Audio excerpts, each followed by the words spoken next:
Hey everybody, what's going on? Welcome back to another episode of the Port Side, where I talk about my coing experiences on the Bassmaster Opens. This is the Ross Barnett recap. I'm going to break down what I did right, what I did wrong, and what I would have done differently. And that's about it. And hopefully you learn something from my mistakes as well as much as I have. And I have made my share of mistakes. So I'll start from the beginning. I left a day early. It's about a 15-hour drive from my doorstep to Ross Barnett. So I left a day early, and I thought I was going to get a good head start, and then I realized I forgot my wallet. So I made it back. I had to turn around and come back home. So that put me about 5 to 6 hours behind. And then I started driving again. And I actually got to, I drove all night and actually met my buddy at the ramp. I made it there just in the nick of time. And I got to practice a little bit. And practice wasn't that great. It went a little bit like this.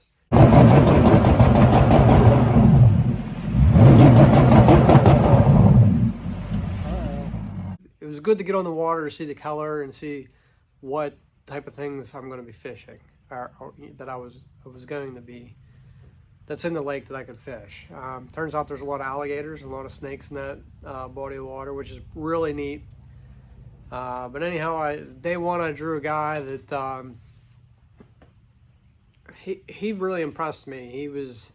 You could tell that he's fished a lot of high level events before, and we fished in a little offshore spot. When I say offshore, we were still only fishing in 3 or 4 foot of water, but we were off the bank, you know. And I ended up, he ended up catching 4 of his keepers before I even had a bite. And then all of a sudden I started catching them. My first fish of the day was a 5-pounder, and I've been wanting a big bite, so I guess I got lucky and got a big one. A little bit later, I caught a probably about a 2.5, and put it in the boat. So I caught a couple other fish that day. On day one, they were all short though, and then the bite got really difficult in the afternoon. On day one, I caught him on my lizard, man. I caught him on my lizard.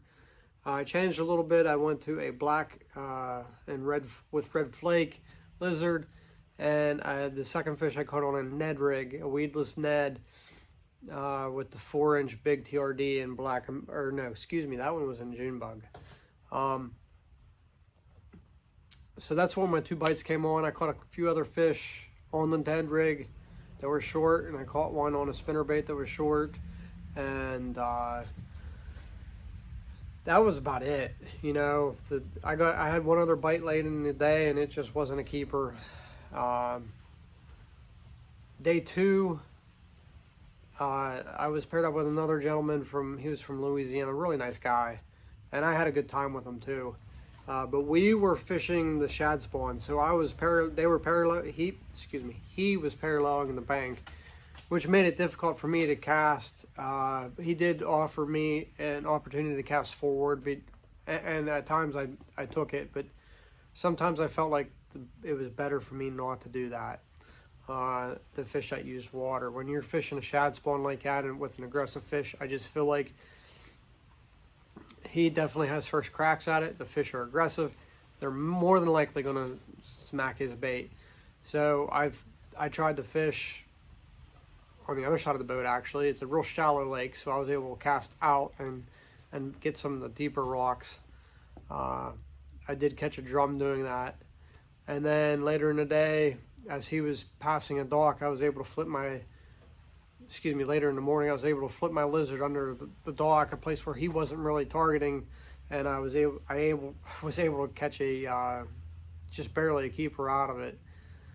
Then we went a long time without a bite, and we continued fishing docks and fishing a lot of good stuff, but it just didn't pan out. And last couple hours of the day, we ran up into a little pocket off the lake full of grass, and he missed one or two, and then caught his fourth keeper, and I missed two fish and caught one short. And the first fish I missed, I wasn't even certain. You weren't feeling the bites with these fish. They were picking it up without you knowing, and they were swimming right at the boat. And to get all that slack up and get a good hook in that fish was a difficult thing to do. And like I said, I messed up on two of them. The first one I didn't even feel, and I wasn't even able to put much pressure on him on the hook set because there was just so much slack in the line, and he let go. But he ran with it like one of the bigger ones. So I want to say that fish was a good solid 3 or better, which is very disappointing. The next fish I lost would have been really close to being a keeper, but I do believe it was a keeper. It would have been in the 1.5 pound, 1.75 pound range, and that should have been enough to put me up in the top 20 pretty easily. When the chips fell where they did, I ended up in 44th place out of 225. Not horrible, but still, it was not the finish I wanted, and I'm really kicking myself for missing those two fish.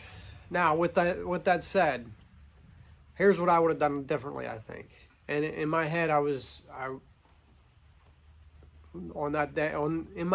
the tournament day, this is what I was thinking about doing, and I just didn't do it for some reason, is to pick up a wacky rig. I was fishing shallow water and edges of grass. There was a lot of grass in there, but I could have probably went straight braid instead of put a leader on, and probably still got the bites without a doubt. The watercolor was like 6 inches of visibility. My one spinning rod, I had 15-pound Power Pro braid, and it is brown, just like the watercolor.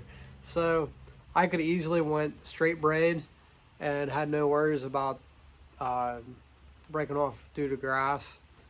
And with a wacky rig, I felt like those fish would have probably held on to that bait a little bit better. I kept the lizard in my hand. I kept that rod in my hand because of that, because of the grass, because of the water. I felt like I wanted that rod. I have a ton of confidence in that to begin with. So I did get the bites.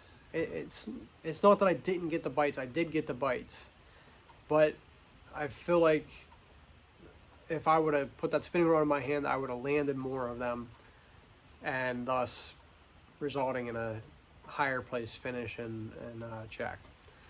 With that said, guys, I learned a lot. I'm seeing how these fish are reacting to the pressure of 225 boats that they probably normally don't see a tournament that large. And it's amazing. It's amazing what you have to do to get these fish to bite. This time you really had to let that bait soak. And I mean, like, if 8 seconds, 10 seconds in between moving it. And then they would pick it up without you even knowing, and unfortunately, that's what the pressure does to the fish. Couple that with post-spawn funk. Were we experiencing it? Maybe. That may have played a role in it too, but in the end, I can't really complain. It was much better than my last finish on the James, where I totally tanked. I was disappointed I got the big bite, a good solid big bite this time, and I couldn't do anything with it.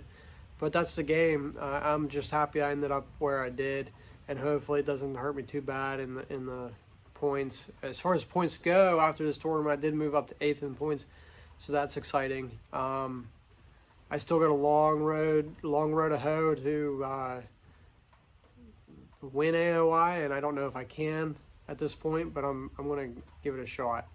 I got to keep casting, keep trying, keep doing what I can. So again, not picking up the spinning rod, I really feel burned me. And besides that, I had a really good experience. So hey guys, until next time we get a nice long break, until the next Open, I'm going to be fishing a lot of local stuff in between now and July. Our next Open is on the week of July 4th at Oneida Lake in New York. So I'm going to be fishing locally on my boat. And hopefully I'm going to be picking up that spinning rod a little bit more. So until next time, guys, get out there, get your lines wet and get on the water yourselves, and I'll talk to you later. See ya.